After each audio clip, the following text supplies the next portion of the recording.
এবং অফকোর্স দ্বিতীয়টা হচ্ছে গত বছরের গণ অভ্যুত্থানের দিবস।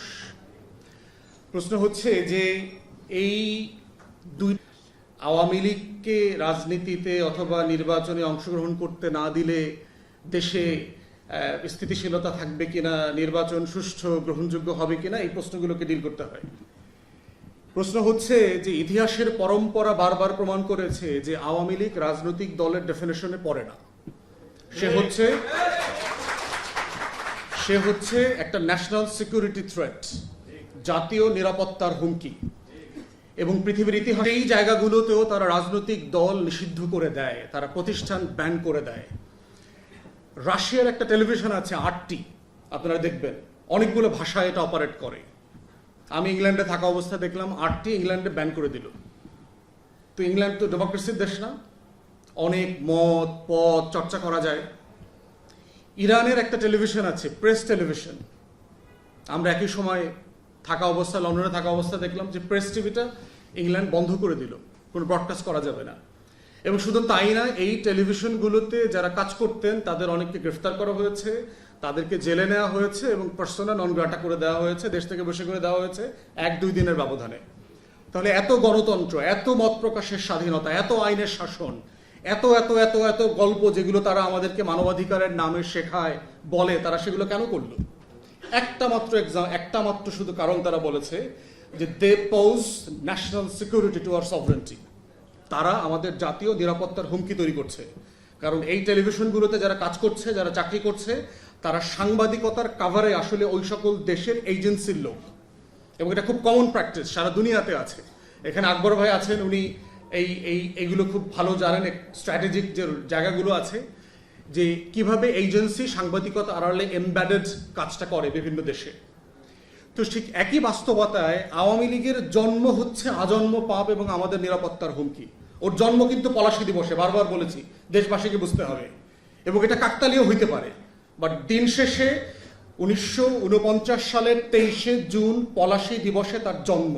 তো ওর জন্মটাই হচ্ছে আজন্ম পাপ, যে ওর জন্মটাই হচ্ছে একটা প্রতিবন্ধত্ব নিয়ে জন্মাইছে, যে ও শুধুমাত্র বাংলাদেশের স্বাধীনতা সার্বভৌমত্বের ক্ষতি করবে, ক্ষতি করার মধ্য দিয়ে সে বেঁচে থাকবে।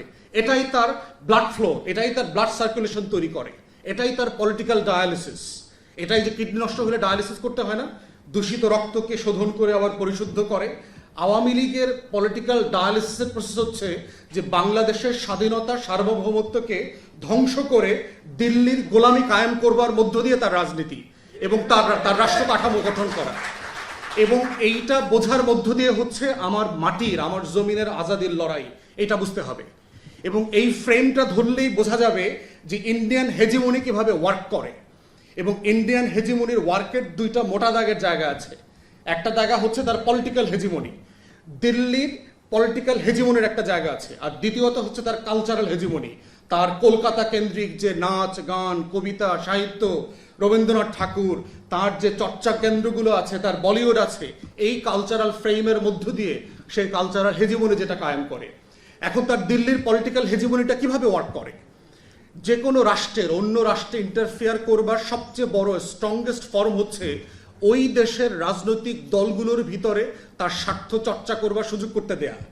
এবং বাংলাদেশের ইতিহাস সাক্ষী, বরংবার প্রমাণিত হয়েছে, পরম্পরায় আমরা দেখেছি বারবার, যে কিভাবে আওয়ামী লীগের মধ্য দিয়ে দিল্লি তার পারপাস সার্ভ করেছে। এই জন্য দেখবেন যে 71 সালে যখন যুদ্ধ প্রস্তুতি চলছে, তখন আমাদের প্রবাসী সরকার কোথায় গঠিত হবে সেটা নিয়ে কিন্তু একটা তর্ক ছিল। মাওলানা ভাসানী চান নাই যে সেটা কলকাতায় গঠিত হোক। মাওলানা ভাসানী বারবার বলেছেন বাংলাদেশের সবচেয়ে বড় প্রবাসী কমিউনিটি হচ্ছে লন্ডনে, আমাদের স্বাধীনতার সরকার, প্রবাসী সরকার লন্ডনে হওয়াটা আমাদের জন্য নিরাপদ। এবং একইভাবে আমরা ওখান থেকে ফান্ড রেজ করতে পারবো এবং ইন্টারন্যাশনাল যে সাপোর্ট দরকার সেটা আমরা পাবো। আমাদের যারা সেক্টর কমান্ডাররা ছিলেন, যারা মিলিটারি অফিসার ছিলেন, তারা সবাই বলেছেন যে আমরা চিটাগং হিল ট্র্যাক্সে আমাদের প্রবাসী সরকার তৈরি করব। গহীন জঙ্গল আছে, আমাদের আর্মস যেটা দরকার হবে আমরা বিভিন্ন জায়গা থেকে আর্মস ক্যারি করতে পারবো এবং এই সুযোগটা কাজে লাগায় আমাদের সভরেন্টির যে ফাইট সেটা করা যাবে। কিন্তু দেখেন আমাদের প্রবাসী সরকারটা গঠিত হয়েছে কলকাতায় এবং সেখানে মাওলানা ভাসানী গেছেন, তাকে কিন্তু ভারত সরকার হাউস অ্যারেস্ট করে রেখেছে, প্রচন্ড রকম সার্ভেলেন্সের মধ্যে রেখেছে। তাহলে দেখেন আমার পুরো আজাদির লড়াইটাকে পর্যন্ত কিভাবে কম্প্রোমাইজ করতে হয়েছে। নভেম্বর মাসে যে 7 দফা চুক্তি হয়েছে দেখেন, যে গোলামের চুক্তি, আমার রাষ্ট্রে আমার আমার আমার সেনাবাহিনী থাকবে না, আমার কোনো বর্ডার গার্ড থাকবে না, ভারত ঠিক করে দেবে যে আমার প্যারামিলিটারি ফোর্সটা কি হবে, আমি ইন্টারন্যাশনাল কোনো কমিউনিটির সাথে চুক্তি করতে পারবো না, তাদেরকে ইনফর্ম করতে হবে। আপাদমস্তক আমার স্বাধীনতার লড়াইতে অংশগ্রহণ করবার যে সেই 7 দফা গোলামি চুক্তি, তাহলে সেই গোলামির ফ্রেম থেকে যখন এই ধরনের একটা সরকার গঠিত হয়েছে, তারা আসলে কি করেছে। এবং শেখ মুজিবের জীবনের সবচেয়ে বড় ট্র্যাজেডি এটাই যে একটা মুক্তির লড়াইতে যে মানুষটা 13 বছর 14 বছর জেল খেটেছেন, সেই মানুষটাই স্বাধীনতার নামে পরতে পরতে বাংলাদেশ আমলে স্বাধীনতা বিক্রি করে দিয়েছেন ভারতের কাছে। এবং এটাই হচ্ছে তার জীবনের সবচেয়ে বড় ট্র্যাজেডি, যে মানুষটা বাংলাদেশের গর্বিত গান্ধী হতে পারতেন, জিন্না হতে পারতেন, তিনি বাংলাদেশের মীর জাফরের রোলে চলে গেছেন, দেশ বিক্রি করার লড়াই করেছেন। যে মানুষটাকে সামনে রেখে বাংলাদেশে মুক্তির লড়াই হয়েছে, সেই মানুষটাই মৈত্রী চুক্তি করে ভারতের কাছে বাংলাদেশের সভরেনিটি বিক্রি করে দিয়েছেন। তো সেই জায়গাতে বুঝতে হবে যে 75 আগস্টে কি হয়েছে, নভেম্বরে কি হয়েছে, এবং 7ই নভেম্বরের সিগনিফিকেন্স কোথায়। 7ই নভেম্বর এবং আমাদের আগস্টের লড়াইয়ের কমন ফ্রেম হচ্ছে আমাদের শত্রু চেনার রাজনীতি। আজাদির লড়াইয়ের প্রধানতম শর্ত হচ্ছে ইতিহাসের মধ্য দিয়ে আমার শত্রু চিনতে হবে, এটাই হলো আমার সায়েন্স, এটাই বেঁচে থাকার সত্য। এবং একটা রাষ্ট্রের আজাদির শত্রুকে যদি আমরা বারবার চেনার পরে আবার ওই ফাঁদে পড়ি, তাহলে ওই রাষ্ট্রকে বারবার রক্ত দিয়ে, ঘাম দিয়ে, শ্রম দিয়ে, আবু সাইদদের রক্তের উপর দিয়ে বারবার লড়াই করতে হবে, কিন্তু দেশ স্বাধীন থাকবে না। ঠিক একইভাবে দেখেন হায়দ্রাবাদে কি হয়েছে। আজকের ভারত কিন্তু 47-এর ভারত না, ভারত 47-এ এত বড় ছিল না। আজকের আপনার এই যে দেখেন, গোয়া দেখেন, জুনানগর দেখেন, হায়দ্রাবাদ দেখেন, সিকিম দেখেন, কাশ্মীর দেখেন, 631টা প্রিন্সলি স্টেট ছিল 47-এ, যারা ইন্ডিয়ান নেগোসিয়েশনে, ব্রিটিশ কলোনিয়াল নেগোসিয়েশনের অংশীদার ছিল না। তাদেরকে সবাইকে অপশন দেওয়া হয়েছিল, তারা যে যেখানে যেতে চায় সেখানে যেতে পারবে, তারা স্বাধীন থাকবার কথা ছিল। তাদেরকে দেখে কি করেছেন দেখেন, 47-এর অনওয়ার্ডস ভারত প্রত্যেকটা প্রিন্সলি স্টেটকে দখল করে নিয়েছে, প্রত্যেককে। সর্বশেষ আপনার সিকিম নিয়েছে 75 সালে। কিভাবে নিয়েছে? সিকিম যে কংগ্রেস, ন্যাশনাল কংগ্রেস ছিল, সেই কংগ্রেসের লিডারশিপকে ইনফিল্ট্রেট করে নিয়েছে।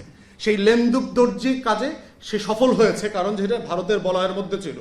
বাংলাদেশ অংশে 2বার সে সাকসেসফুলি ফেল করেছে। 75-এ ফেল করেছে দেশ নিতে, দেশের করায়ত্ত নিতে, এবং 24-এ ফেল করেছে। এবং এটাই আমাদের আজাদির লড়াইয়ের সফলতা বারবার। এবং বাংলাদেশের এই মাটির বিজয়ের ইতিহাস শত শত বছরের ইতিহাস। 13th সেঞ্চুরিতেও এই উত্তর অঞ্চলে দিনাজপুরে যখন মুঘল এম্পায়ার আসছিল, আমাদের বাংলা শাসকরা তাকে যুদ্ধে পরাজিত করেছে এবং চুক্তি করে, সন্ধি চুক্তি করে দিল্লিতে ফেরত পাঠাইছে। অতএব আমাদের বোঝার যেমন জায়গা আছে যে আমার মুক্তির লড়াইয়ের শত্রু কারা, দিল্লিকেও বুঝতে হবে যে we are not for sale, আমরা বানের পানিতে ভাইসা আসি নাই। আমাদের লড়াইয়ের হাজার বছরের এক্সাম্পল আছে।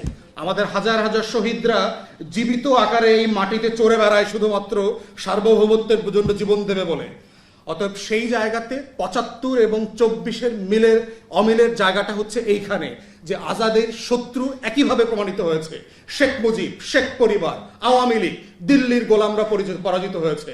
এবং প্রেসিডেন্ট জিয়াউর রহমানের মতো এরকম আরো যারা শহীদ হয়েছেন, সেই রকম আজাদির পক্ষের মানুষরা এসে তখন দায়িত্ব নিয়েছেন। ঠিক একইভাবে 24-এ আওয়ামী লীগ, শেখ পরিবার, শেখ হাসিনা, দিল্লি পরাজিত হয়েছে। ঠিক একইভাবে আবার এই বাংলাদেশপন্থী আপামর জনতা বিজয়ী হয়েছে। এটাই আমাদের আজাদির লড়াইয়ের সিমিলারিটি, কন্ট্রাস্টের জায়গাটা আর কি। এবং ফিউচারের জন্য এটা মাথায় রাখতে হবে আমাদেরকে এবং আমাদের শত্রুদেরকে, যে আগামী দিনগুলোতে আমার এই মুক্তির লড়াইতে কারা সবচেয়ে বড় বাধা হয়ে আসতে পারে, সেই ড্যামগুলোকে আইডেন্টিফাই করতে হবে এবং ভেঙে দেওয়ার জন্য প্রস্তুতি নিতে হবে। প্রশ্ন হচ্ছে, আমরা বিভিন্ন রাজনীতি করি, এখানে বিভিন্ন রাজনৈতিক দলে আছি, কিন্তু আজাদির প্রশ্নে, স্বাধীনতার প্রশ্নে, সার্বভৌমত্বের প্রশ্নে, আত্মমর্যাদার প্রশ্নে, জাতীয় স্বার্থের প্রশ্নে, আমার ফরেন পলিসি, আমার defence policy, there is no difference of opinion. There can be no difference of opinion. Come what না, এটা বিএনপি আসুক, জামাত আসুক, অন্য দল আসুক, কোয়ালিশন আসুক, এই প্রশ্নগুলো হচ্ছে কমন কোয়েশ্চেন। এই প্রশ্নগুলোই হচ্ছে সারা পৃথিবীতে রাষ্ট্রকে রাষ্ট্র হিসাবে বাঁচিয়ে রাখে, জাতিকে জাতি হিসাবে মর্যাদার চোখে নিয়ে যায়। এবং সেজন্যই পশ্চিমা দেশগুলোতে দেখবেন সরকার পরিবর্তন হয়, ক্ষমতা পরিবর্তন হয়, দল পরিবর্তন হয়, কিন্তু যুদ্ধের নীতি পরিবর্তন হয় না। কোন দেশে গিয়ে কার কাছ থেকে তেল চুরি করবে, গ্যাস চুরি করবে, সেখানে দেখবেন পুরো কংগ্রেস, পুরো house of parliaments agree to the position. এবং এটাই হচ্ছে জাতিসত্তার আজাদির প্রশ্ন। অতএব 7ই নভেম্বর 75 আর 24 এই জায়গাটাতে হচ্ছে আমাদেরকে একটা কমন জায়গায় শিক্ষা দিয়েছে যে আগামী দিনের রাষ্ট্র বিনির্মাণে যে নতুন পলিটিক্যাল সেটেলমেন্ট দরকার, সেখানে এই কমন কোশ্চেনে আমরা কম্প্রোমাইজ কেউ করব না। এর বাইরে হলো পলিটিক্স।